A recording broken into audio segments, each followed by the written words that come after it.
Hello and welcome to a Blaxplanation of some of Blaseball's greatest Wimdies. To start with, what is a Wimdy?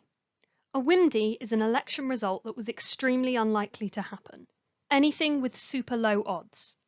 The term was coined in Season 4, when the Miami Dale won Evil Wind Sprints at 0% odds, and a joke was cracked about a fan typing "Vote Wimdy" and that being how they won it. So let's have a look at some of the more dramatic Wimdies. Before it was known as a Wimdy, the Lovers were showing us how it was done, winning an 8% improvement for their team with 0% of the vote.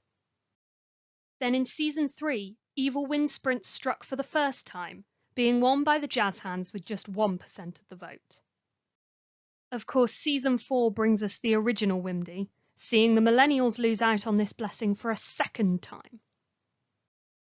Season 5 offered some drama, as the Jazz Hands wimdied the best hitter in the league from the Baltimore Crabs, who were the highest bidders for this blessing. But the Jazz Hands were then wimdied at their own game by the Stakes, who stole their pitcher. There were very few upsets in the next few seasons, before, in Season 12, we see the Flowers steal and then shadow star hitter Nagomi McDaniel on 0% odds. An example of how wills lead to unintended consequences, whilst the Millennials gained a new teammate with just 2% of the vote.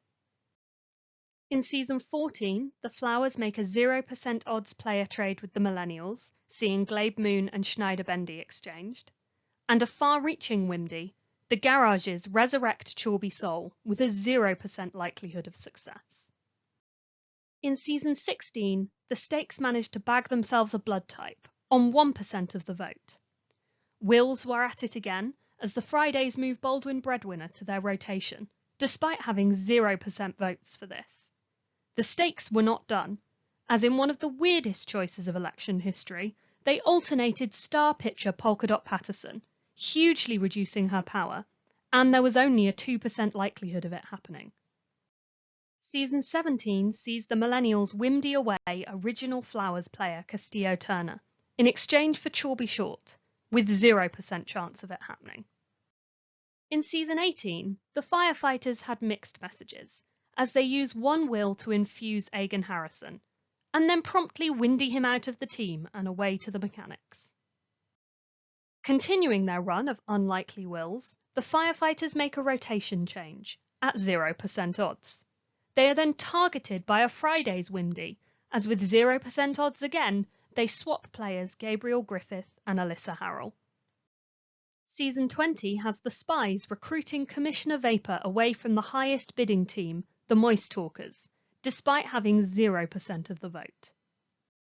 And finally, in Season 22, the Lift, despite apparently not voting for Shadow Revoke at all, say goodbye to player Mags Bananana, who sets off on an odyssey to the Moist Talkers. Thank you for joining me for another Blaxplanation. I'll be back with more Blaseball fun and facts soon, but until then, rejoice, play ball.